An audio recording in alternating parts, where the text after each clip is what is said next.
As we set up our next panel, we're going to play a very short video, just a 4-minute video. I've been a really big fan of Stephen Johnson, the author, ever since his book Interface Culture came out in 1997. I was finishing up my English PhD at the time while I was working in Vivendi Universal Games. So, of course, I was hungry for somebody who was taking what they learned in the academy, he was in the semiotics program at Brown, and applying it to what was happening in online culture. So his newest book is called Where Good Ideas Come From, The Natural History of Innovation. Some of you may have seen the trailer for this book. It's gone viral online, but we figured a lot of you probably hadn't seen it yet, so we're going to show it today. And one reason we're showing it is that it really inspired us to bring Lloyd in to do a graphic recording of this event. So think of what Lloyd's doing over here as sort of a first draft of something that might look like this. For the past 5 years, I've been investigating this question of where good ideas come from. It's the kind of problem I think all of us are intrinsically interested in. We want to be more creative, we want to come up with better ideas, we want our organizations to be more innovative. I've looked at this problem from an environmental perspective. What are the spaces that have historically led to unusual rates of creativity and innovation? And what I've found in all of these systems, there are these recurring patterns that you see again and again that are crucial to creating environments that are unusually innovative. One pattern I call the slow hunch, that breakthrough ideas almost never come in a moment of great insight, in a sudden stroke of inspiration. Most important ideas take a long time to evolve, and they spend a long time dormant in the background. It isn't until the idea has had 2 or 3 years, sometimes 10 or 20 years to mature, that it suddenly becomes accessible to you and useful to you in a certain way. And this is partially because good ideas normally come from the collision between smaller hunches, so that they form something bigger than themselves. So you see a lot in the history of innovation, cases of someone who has half of an idea. There's a great story about the invention of the World Wide Web in Tim Berners-Lee. This is a project that Berners-Lee worked on for 10 years. But when he started, he didn't have a full vision for this new medium he was going to invent. He started working on one project as a side project to help him organize his own data. He scrapped that after a couple years, and he started working on another thing. And only after about 10 years did the full vision of the World Wide Web come into being. That is, more often than not, how ideas happen. They need time to incubate, and they spend a lot of time in this partial hunch form. The other thing that's important when you think about ideas this way is that when ideas take form in this hunch state, they need to collide with other hunches. Oftentimes, the thing that turns a hunch into a real breakthrough is another hunch that's lurking in somebody else's mind. And you have to figure out a way to create systems that allow those hunches to come together and turn into something bigger than the sum of their parts. That's why, for instance, the coffee house in the age of the Enlightenment, or the Parisian salons of modernism, were such engines of creativity, because they created a space where ideas could mingle and swap and create new forms. When you look at the problem of innovation from this perspective, it sheds a lot of important light on the debate we've been having recently about what the internet is doing to our brains. Are we getting overwhelmed with an always connected, multitasking lifestyle? And is that going to lead to less sophisticated thoughts as we move away from the slower, deeper, contemplative state of reading, for instance? Obviously, I'm a big fan of reading, but I think it's important to remember that the great driver of scientific innovation and technological innovation has been the historic increase in connectivity and our ability to reach out and exchange ideas with other people, and to borrow other people's hunches and combine them with our hunches and turn them into something new. That really has, I think, been, more than anything else, the primary engine of creativity and innovation over the last 600 or 700 years. And so yes, it's true we're more distracted. But what has happened that is really miraculous and marvelous over the last 15 years is that we have so many new ways to connect and so many new ways to reach out and find other people who have that missing piece that will complete the idea we're working on, or to stumble serendipitously across some amazing new piece of information that we can use to build and improve our own ideas. That's the real lesson of where good ideas come from, that chance favors the connected mind.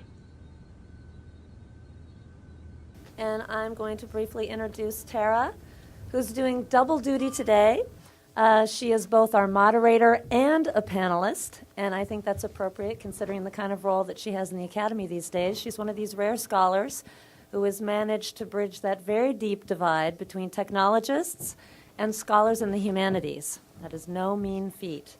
And so we're really lucky to have Tara McPherson here at USC and also here today with this great panel. I'll let Tara introduce the panel. Thank you.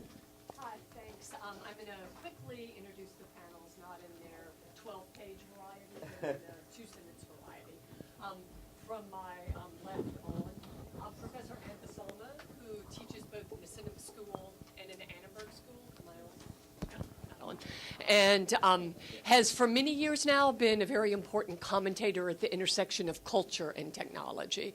She has a forthcoming book from Duke Press that I'm sure we'll hear a little bit about, but also has the unique kind of track record of experience within the humanities and social sciences of having been an entrepreneur as well, working for quite a while as the chief humanist at Xerox PARC and co-founding Onomy Labs in Silicon Valley before we were lucky enough to recruit her to USC.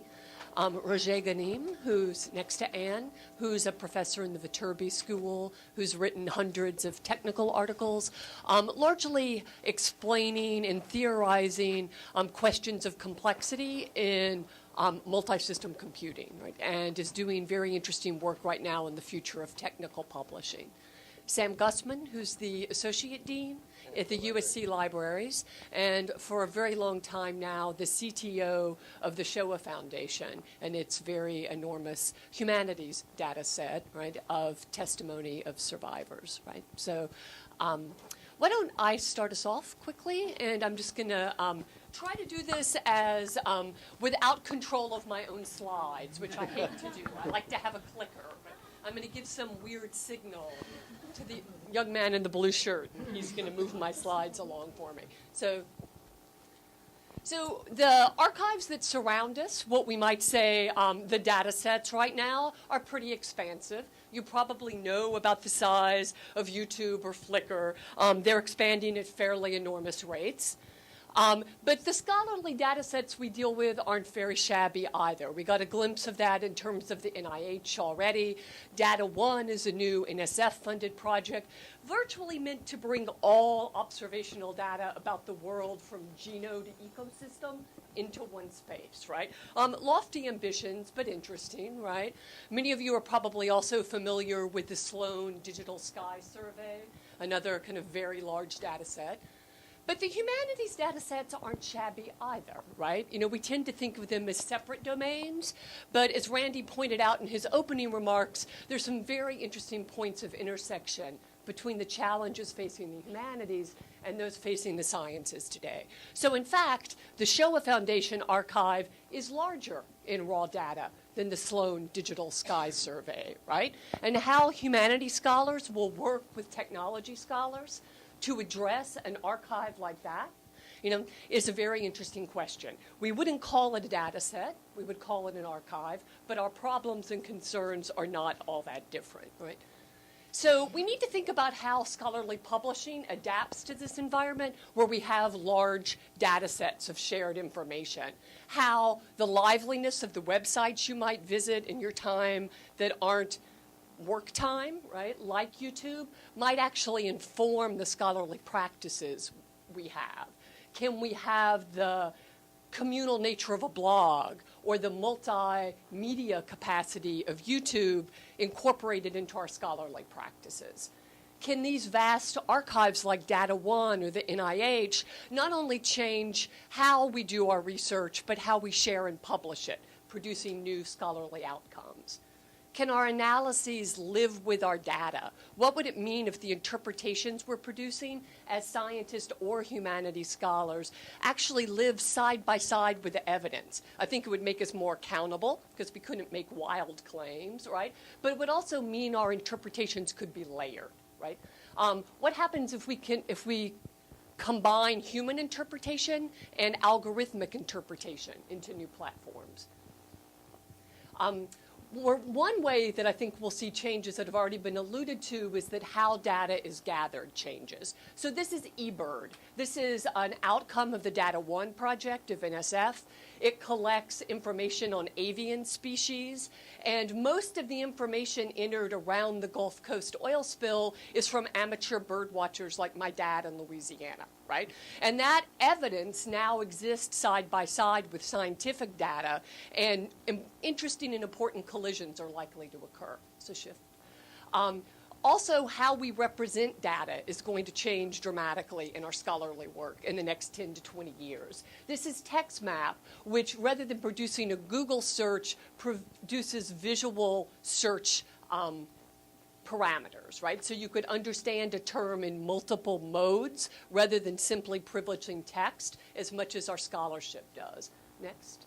I'm working in a group now that is trying to explore these questions in a very specific domain for those people who work with media artifacts and with visual culture. We've created, through the funding of the Mellon Foundation, a pipeline to move from digital resource, like the Showa testimonies or YouTube, all the way through to presses like California, MIT, Duke, who will publish these born digital objects. And at the center of that is a new kind of software platform, Scalar, which allows collaboration, multimedia authoring, collaborative authoring, remixing. Next. This is an early prototype. It's a book about YouTube that exists only online. It's nonlinear. It will be published in February by MIT Press. It's been peer-reviewed. It can't exist in print. It's written by a woman, Alex Uhas, who teaches at Pomona, and was designed by one of my collaborators here at USC, Craig Dietrich. Next. And the platform we're working on is specific to those people who want to do multimedia work, but it's meant to extend way beyond that, right?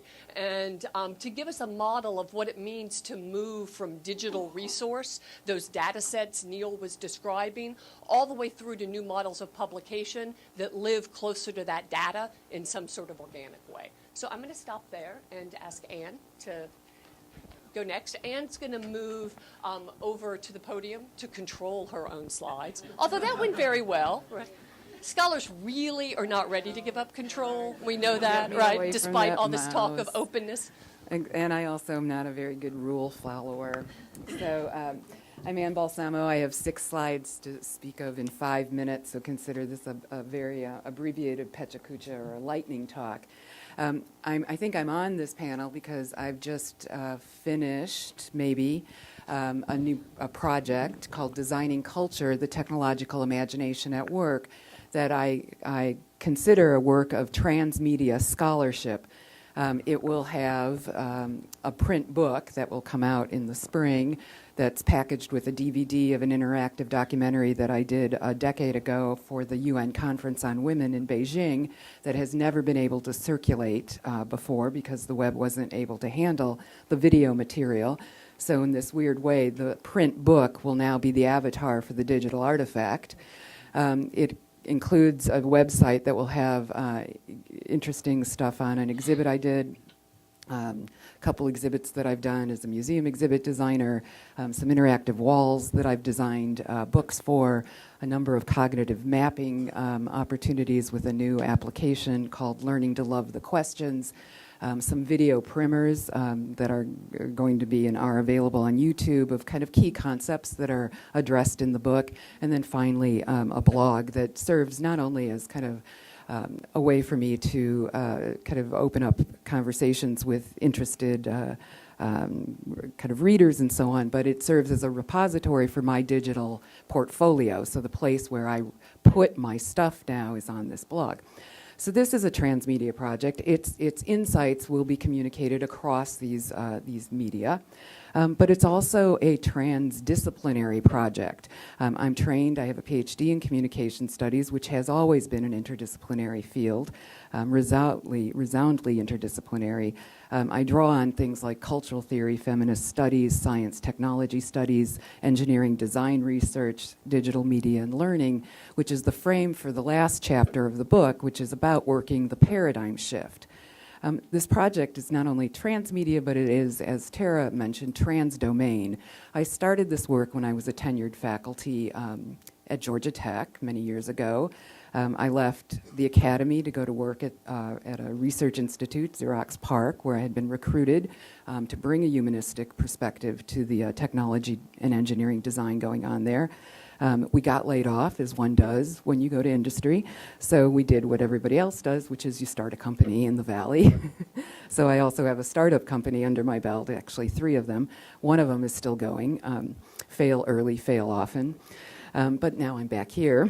But I'm back here for a reason. I'm back here because I'm back in the academy, that is, because all through the efforts that were going on in different domains, the horizon of the project never changed, whether I was in the research institute or I was in a startup company, which is how to encourage us to think differently about the relationship between technology and culture. And I understand that I'm a pedagogue, and my efforts are best served in the cultural institution we call the academy. So I returned to the academy, to USC, and for good reasons. I mean, those of you who work on the strategic plans, some of us actually read them. I mean, I read strategic plans. I take this stuff seriously. And indeed, when I was considering coming back to the academy and having the pleasure of knowing Tara, the strategic plan from 2002 had just been released, and I read in there this statement that was absolutely kind of addressing my interests and so on, which is that societal problems require the collaboration across disciplines, and that we need to create mechanisms to address these problems. This is a mission statement that has kind of driven my work here at USC for a decade.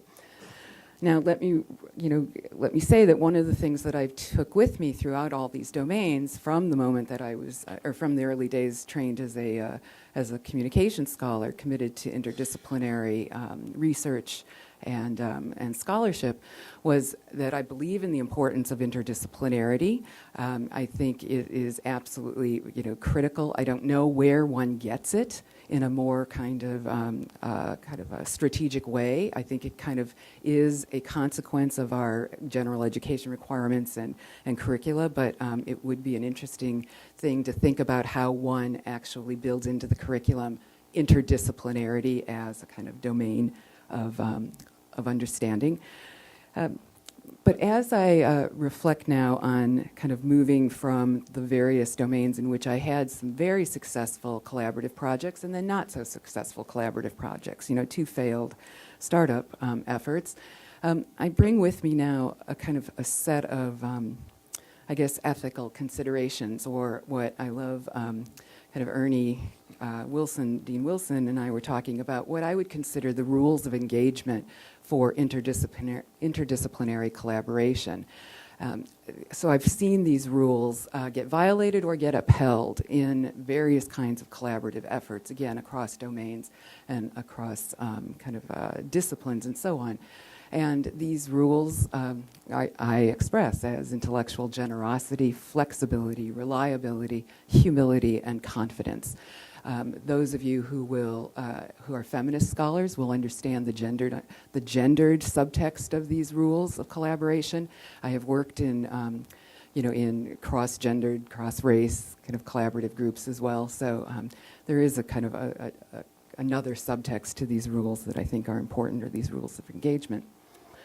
But one of the things that I've been working on, again, as the kind of basis for the last chapter of the book, is looking at the efforts going on at USC. Again, I was here from 2004 on, primarily from the vantage point of a techno-humanist, and I began to understand how work in the digital humanities, which is being done by some of my closest colleagues, contributes to innovation, but contributes to innovation at different levels, not so much in the kind of count of patents or things that might get licensed in terms of intellectual property, but contributes to innovation at the broadest level, what I consider to be technocultural innovation.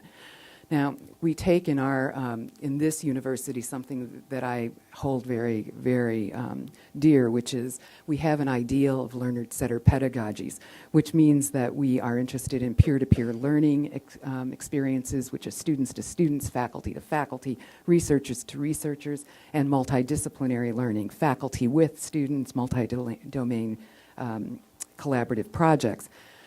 And I believe that these pedagogies, one of the consequences of these peer-to-peer engagements, as we are engaged in both learning and teaching, is we get the insight to develop new research questions, we build transformative projects, we do technology prototyping, but it is our responsibility, and it's almost a unique responsibility, to publish and disseminate and make outreaches or outreach to other partners. Google does not encourage its researchers to publish. Google doesn't encourage its researchers to publish. At Xerox PARC, any publication I had to be vetted very closely, and not for peer review, but for the intellectual property that I might inadvertently be giving away. This is not the case at the university, and I think it is one of our highest responsibilities. And I just want to mention some of the projects that I've either had a chance to work with or I know about. It's not a kind of exhaustive creative inventory. New educational programs that have been developed over the past few years, the Diploma in Innovation that was spearheaded by Stevens, the Institute for Multimedia Literacy, the Annenberg Fellows Program, as well as the publication and outreach efforts that are focused on transformative research.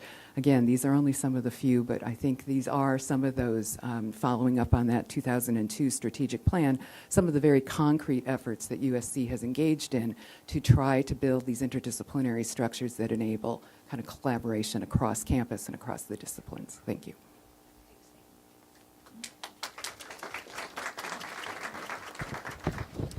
And Roger, and as you probably noticed, I am timing. I was told I had 2 minutes. You could even have 4. I wrote down some notes. To use now, okay. To use the definition from the video we saw just before this panel, I'll be sharing with you a fairly advanced hunch that I've been nurturing for a little bit over 10 years now, and I think its time is about right now to mature and graduate. Yes. It's about graduation of a hunch, and it has to do with digital scholarship. So for the past 350 years, we've been publishing scientific journals and papers, and the format has not changed. Well, the format may have changed very much, but the purpose of the publication has not evolved very much. It has always, it remains to disseminate and share knowledge and discoveries. The functionality of the publication has not evolved. With the internet, we had started to imagine an evolution not only in the manner in which we disseminate knowledge and discoveries, but also in the functionality of that knowledge and the manner we interact with that knowledge and we value it. So let me. Okay, so we are at a point now, perhaps, where the ontology and semantics of knowledge can start to converge. And let me give you an example. You can imagine your technical publications, for instance, and I have scientific background, so perhaps I'll be talking more to the scientists in the room. You can imagine your technical publications published online in a journal, perhaps a USC journal, where, of course, it's accessible through the internet, the same way that we can access journals now over the internet, but with the added feature that you could drag and drop your own data into a paper, or a section of a paper, or a paragraph of the paper. And the results of that paper or section or paragraph of the paper would reflect findings associated with your own data.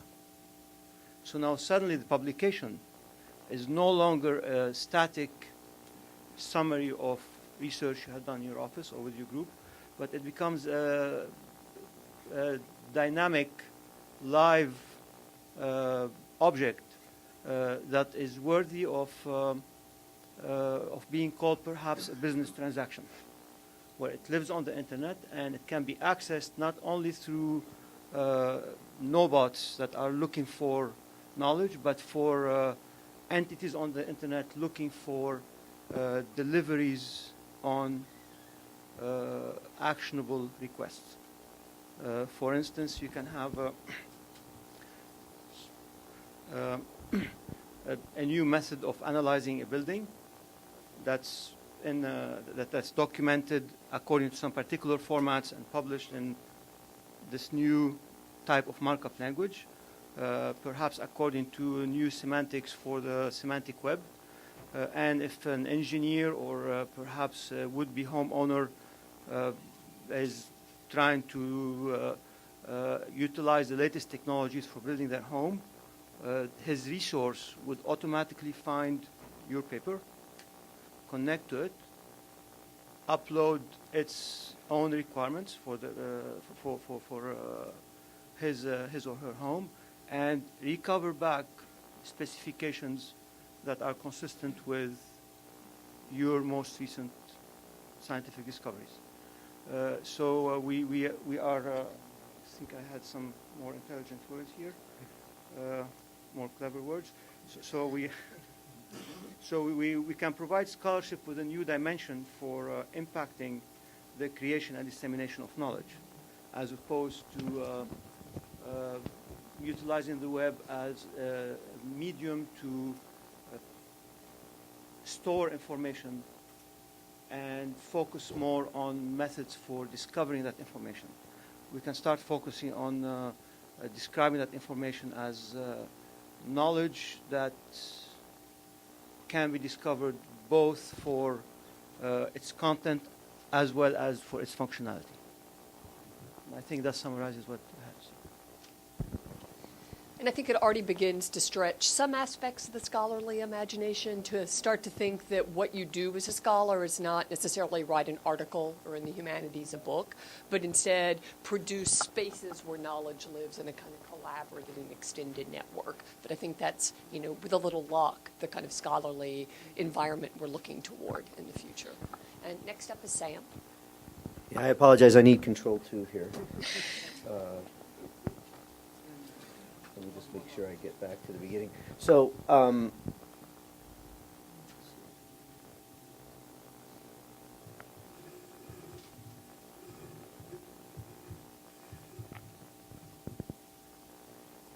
so I'm Sam Gusman. Hi, and in my role at the libraries, I worry a lot about resources, academic resources, getting collections, getting databases, making sure that they're preserved, cataloged, and accessible for scholarly use. And in my role at the Shoah Foundation, I've been doing that with one particular collection for about 17 years, and have started to work with other collections, like we've just gotten one of the largest collections of Armenian genocide testimonies brought in to the Shoah Foundation for processing. So I thought I'd just show real quickly what it is that we do, and then talk about what it means to apply this to other collections around USC, other resources, and the challenges in getting these resources out to the world, as well as to the scholars here at USC. So just simply, we have here, for 105,000 hours of video, which is online, it's about an 8 petabyte database. We can now start typing words. So I'm just going to type food. And on the left, it's going to tell us out of 52,000 interviews how many where somebody mentions food for some reason. Now I'm going to type hiding. And it's going to tell me how many mentioned food and hiding for some reason. And I'm going to type a concentration camp. And it's going to narrow that further for me. We've actually collected in 32 languages, so I'm just going to bring back some of the English ones. And then I'll pick on some of the male speakers. So as I narrow these down, I'm using an unstructured search, excuse me, so I'm going to get back quite a bit of information. And what you're going to see come back here are, we just queried on food hiding in Auschwitz. So at minute 78 of this testimony, excuse me, at minute 78 of this testimony, this person talks about forced march food. At minute 72 of this interview, they talk about health deceptions. At minute 38, they talk about hiding-related decisions. And in minute 56, they talk about these 2 subcamps of Auschwitz. So I could click on their name and go to the beginning of their interview and watch it, or I could just click here and jump to minute 72 of their testimony and begin to watch it.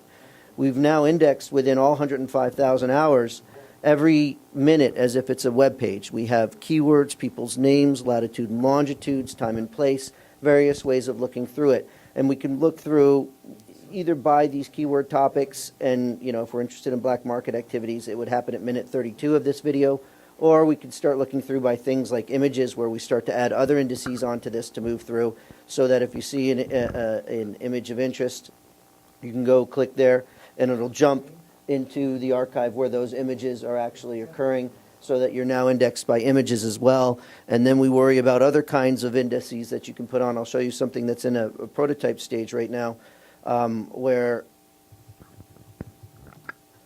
we are mashing up for geographic searches with Google. I can type in a place like Radom, Poland, and I will see our information added to what you would normally find from a Google search, which is how many testimonies it's used in and what its actual geographic location is. Let me go back and what I could do is, once I choose that place, I jump there, and these balloons, instead of being what you'd normally find from Google, are actually our content. And I see that there's 3 interviews that mention this place, Skarshu, Poland. I can either add them to my query, or I can go look at them directly, since there's only 3. Click on those and jump to the moment in their testimony where they mention Skarshu, Poland. So the issue of how do we do that in mass for USC, for the research communities, for the different kinds of collections that are there, so that you can provide scholarly access to do these things. And once you're ready to provide scholarly access, what do you have to worry about? For instance, if you're building educational systems for grades 6 through 12, there are all kinds of protocols to get into schools that you have to follow. You can't get YouTube into the school systems. You can't get a number of different services in. Are you following within the academic resources that you want to build for those groups the appropriate protocols through whatever your archives or library resources are, so the people that you want to see your materials can actually see your materials? And every community has their own sets of standards and protocols. The CIOs of the high schools have one.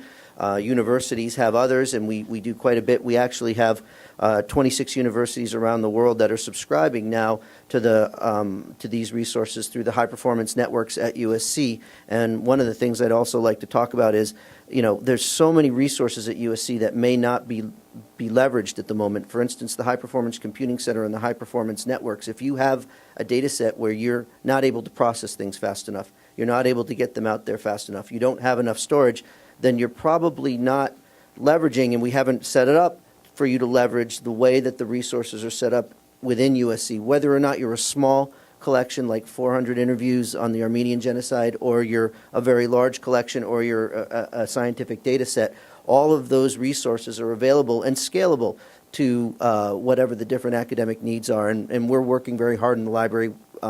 We've actually got a new initiative the Provost's office just approved called the USC Digital Repository, to take the infrastructure that's preserving, cataloging, and providing access to the Shoah Foundation materials and making that available for academic resources in general. And it's also addressing other issues. And tell me if I got 30 seconds, 1 minute? Less than a minute. Some of the other issues is with these archives is preservation. So everything rots. Film you get 50 years conservatively, videotape 20 years, hard drives 5 years before you see data rot, data tape 3 years, DVD as little as 2 years on some cases. So the newer the technology, the faster it's rotting. How important are these resources for us to be able to keep over time? And we've actually got within the USC high-performance infrastructure now, as part of what the Shoah Foundation's needed for its 8 petabytes, these kinds of preservation systems in place where, if it is important that the things don't erode over time, if one bit changes your data set so that it is no longer useful, we do have those kinds of mechanisms here. But I think a struggle for the USC community will be to communicate how to use those, to teach, to provide the training, so that if you're in the humanities, high-performance computing is a part of your vocabulary and a part of the kinds of grad students you might have access to work with it for you, and so on and so forth. Thanks, Sam. Now, I think this suggests some really interesting possibilities, right? Because if you think of the Shoah Foundation archive as a data set not unlike the Alzheimer archive at NIH, a lot of material that scholars from many different spaces and disciplines might come together to work with, how do you then kind of capture the outcome of that research in relation to that data, right? So Showa has many scholars who come to work with their materials, but they typically kind of go back off to their ivory tower next door to Miss Rowe, right, and write an article or a book about that material, right, rather than, kind of embedding their interpretation more closely to the data itself, to the evidence, right? So you could start to imagine a future world in which everyone writing about that material is writing in the space of the archive or data set itself, and you could start to connect the threads of analysis. And in 20 years, you might see which testimonies speak most powerfully over and over again to sets of scholars from history or from Jewish studies, and start to accumulate knowledge in different patterns and different possibilities than the lone scholar in the humanities sort of putting their work out by themselves, right? And in relation to data sets for the scientists, I think already Roger starts to point to us, ways in which both the networked information that's available to us now can aggregate things for us in really rich ways that are greater than the sum of the individual scholar. So I thought we'd begin before we open stuff out to the audience. Many of you in the audience, Larry, Marcia, right, have done a lot of really interesting digital publishing already. So I want to have a chance to hear from y'all. But I thought we'd start by thinking about what the kind of both the challenges and the possibilities are to a dynamic document. What does it mean to publish a thing that's not fixed, that's not static, that's not in the relatively preservable form of print, right? What does that afford a researcher in any community? What are the risks of doing that? I would like to start because I've talked about this with you a lot, which is one of the barriers is that we don't know how to read these dynamic documents. And so while we can produce them as writers who are gathering data, making it available, and we might be the original authors of those dynamic paragraphs that can do the analysis with novel data, the problem is that the literacies, this is my notion of the technologies of literacies, the literacies of how to apprehend these new dynamic documents is not very widespread. So we run into having, and this is, we were talking about developing protocols in this, that sometimes what you have to do is not only do the writing and the imagining of how you communicate in different modalities, but you also have to make as part of your professional activities the performance of expert readings of these documents. So that when I go on the road, as you know, I will read Vector's pieces for people because I know they'll be interested in them. They just see it as kind of unavailable because it doesn't speak in the vernacular of the print book or the print monograph. So in part, one of the things you have to learn is you have to teach people how to read your own more kind of, I think, kind of dynamic scholarship. Yes, and some of the ideas I described, the most important challenge is to converge to a community standard. But this is not something that's particular to the web. If you go back to the origin of scientific notation, it took decades for the Newton's notation to win over Leibniz notation, for example. And now we all denote derivatives with a particular symbol, and we all denote gradients with a particular symbol, and that has become accepted. Now, whereas those old standards merely required us to learn how to draw some symbols, these new standards are going to require us to be conversant in computer science. Right. So this is where the need for multidisciplinary engagement becomes essential if we really want to move this idea of publishing to the next generation. Yeah, and I think Carl's comments from the first panel about this is not a kind of either-or series of questions, but instead a continuum, a both-and, right? That we could both have very experimental forms of new writing that might feel like a video game, right?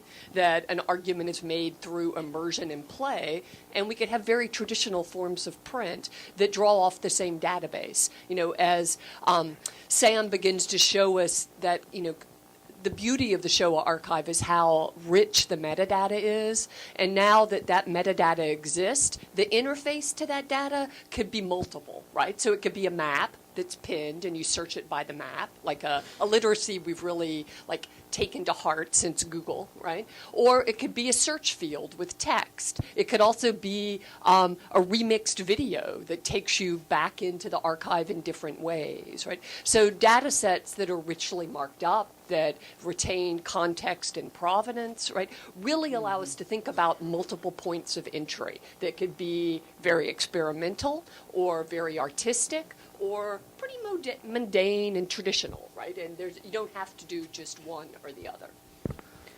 Yeah, for me, I worry about sort of the academic resources versus the scholarship itself and what has to happen to enable them. And so there's layers of it that go from sort of the highly technical to the standards to the kinds of ways that you would want to communicate in scholarship, the new ways that you're talking about. So on a technical level, I think, unfortunately, everyone's spent a lot of time getting used to desktop computing on the internet and everything, but now people need to start getting used to cloud computing, whether it's the USC clouds and what they bring in terms of the power and capability to start to work with resources to the ones that exist at Amazon or commercially or these other places where you can start to generate more power to be able to do the kinds of things you want, but in an very affordable way.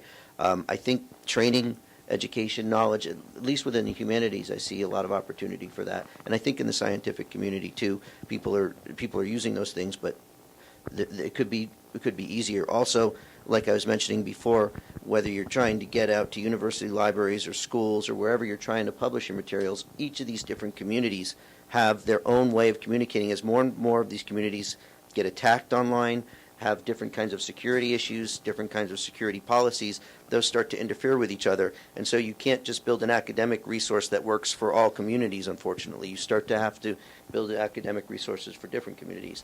And then finally, what do you need to do to match with some of the standards in education, or like digital literacy standards that are coming out, where there's all these structures in schools for kids to read from books or write papers, but they're just coming out with the structures for kids to learn how to read from the web or produce to the web. How do you match to those? How do you make sure that the results of your academic resources are moving along those same lines? Yeah, and I think that kind of multi-audience question that Showa addresses is really interesting, that your audiences, to get back to Marcia's question from earlier, are from K-12 to survivors, well into their 80s and 90s, right? And that different sets or to of scholars, interfaces, which is the other, which all have the a way whole new up, set right? of issues, Cradle right? to grave, right? Yeah. Sort of a resource that could really serve across those different spaces and may require different interfaces for different audiences. So with that kind of segue to audiences, we want to open stuff up to y'all. Yeah, back here.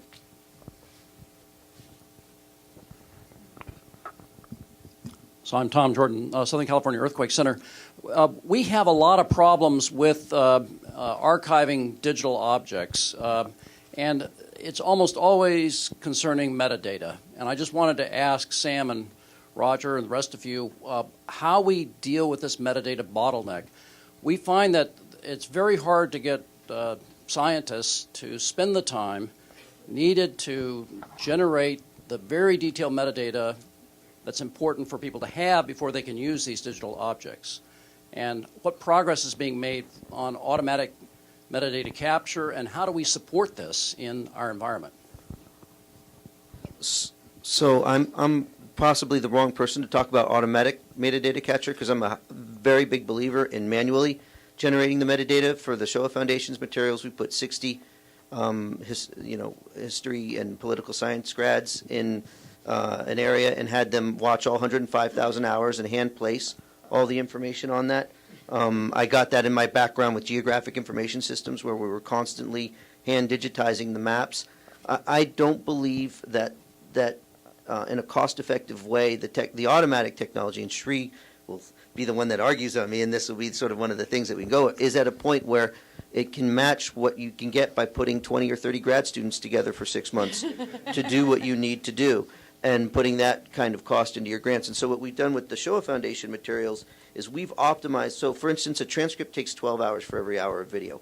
Our process only takes 2 hours for every hour of video. We spend a lot of time optimizing so that human beings can put the metadata on as fast as possible that you need for the researchers to be able to use it. And the costs end up being a fraction of what it takes to buy some of these automatic logging systems, et cetera, to do these kinds of things. Is it good for the grad students to do that?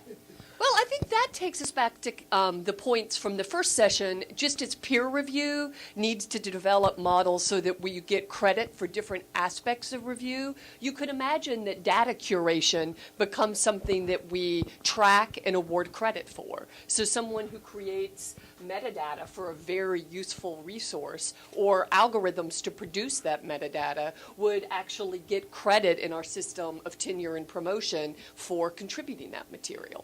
Tara, I have a comment on this. Actually, it's in response to this, to a very similar challenge that I started thinking about what I described 10 years ago or so. The problem is that different centers are going to present you with different metadata. And the problem for the user is how are they going to remember all those passwords or all those descriptions of data? And one way to resolve this, at least my thinking on this, is to try to bring the ontology and the semantics to closer to each other, and to get people thinking in the way they describe their own research in terms of the metadata that you are presenting them with. And the best way to get them to do that is to force them to write their publications, not force them, but provide them with a venue where they can write their publications along that same mindset. Shri. Hi, I'm Sri Naran from the USC Viterbi School.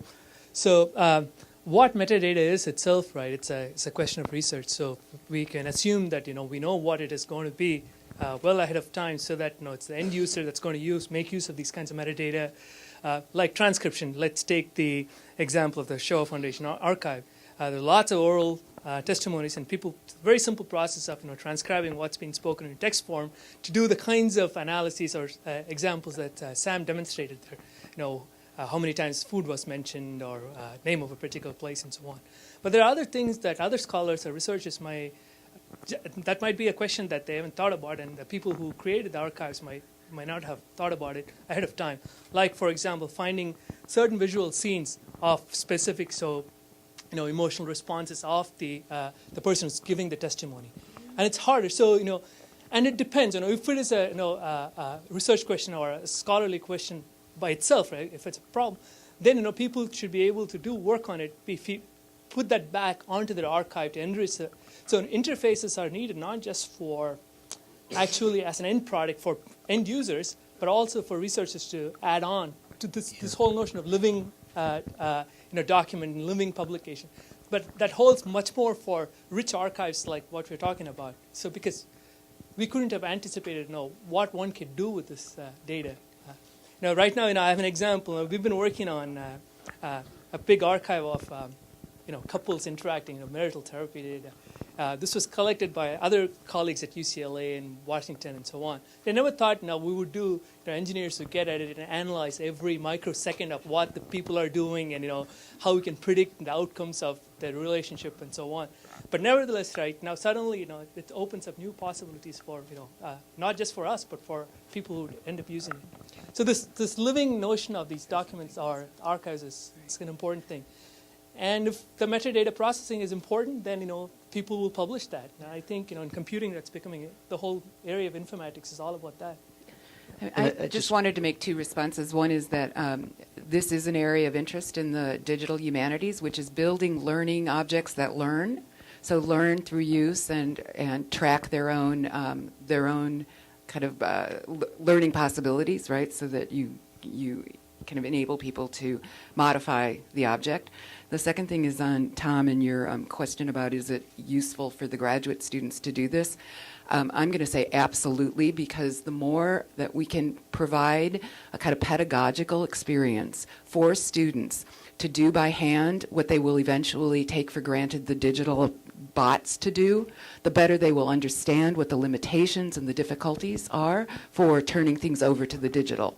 They won't know if they haven't done it, I think. This is a stake in the ground, until they've done it themselves, what is being done for them when they turn it over to the digital.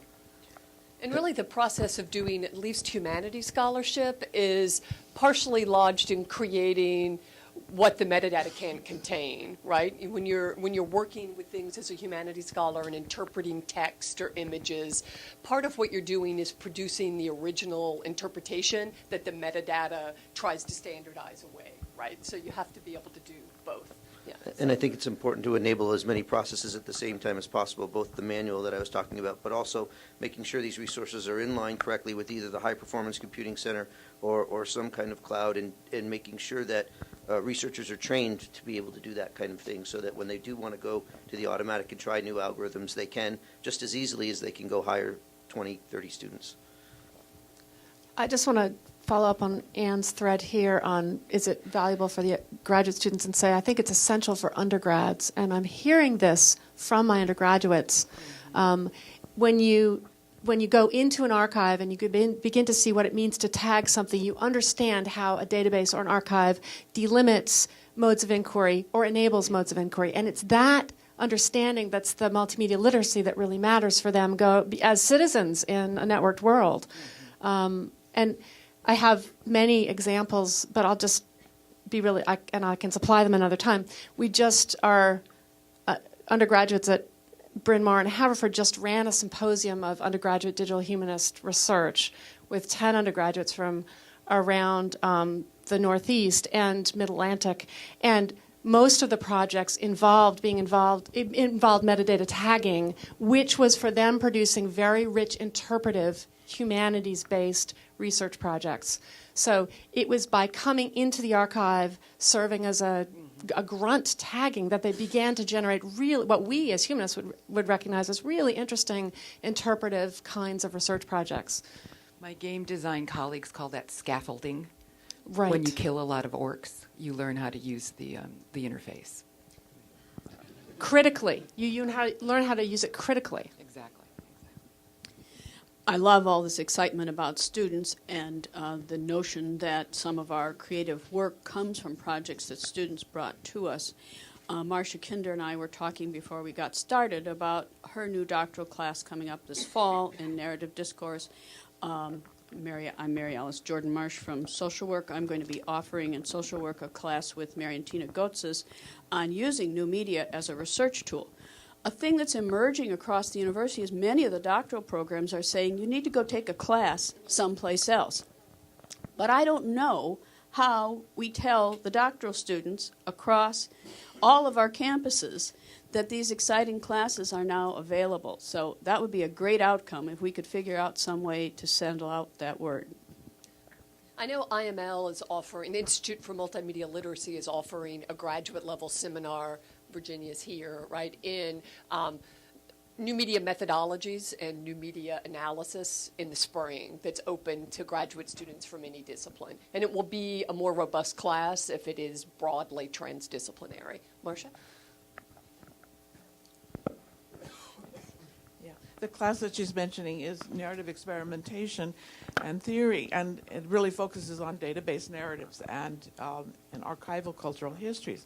Getting back to what Catherine was saying about the tagging and what can be learned on it, I think one of the things that one really sees is that databases and archives are full of holes. They're full of gaps. They're not complete ever. And the choices of what's there and how they're categorized always has ideological implications. So you begin to understand that at another kind of level. That's very important. But I think another thing that we can do that really helps people then address the ability to read these sophisticated texts is to have the students developing proposals that are based not on our works, but are based on their own works. In other words, that's one of the things that I plan to do in this seminar, to have everybody developing a grant proposal, at least the narrative section, that is for an archival cultural history project or database narrative kind of project that's built on what they're working on for their dissertation or for whatever research project they have, and then become a way, then they start thinking about the grander designs. So I think that the more that we can do that in terms of having students think about their works in this way, the farther we can go. And I mean, it's the whole idea of changing the whole culture. You know, that's the question. So I think that the transmedia idea, I mean, at Labyrinth, we're very much involved in the transmedia network, because the way in which you present it in all these different forms becomes ways of introducing people. If they start out in the museum installation, then they can come to the website, and vice versa, and whatever versions that they are. And I think, you know, Vectors is doing that. I think that's compatible with what you're doing. Yeah, Bruce. I'm sorry I didn't introduce myself before.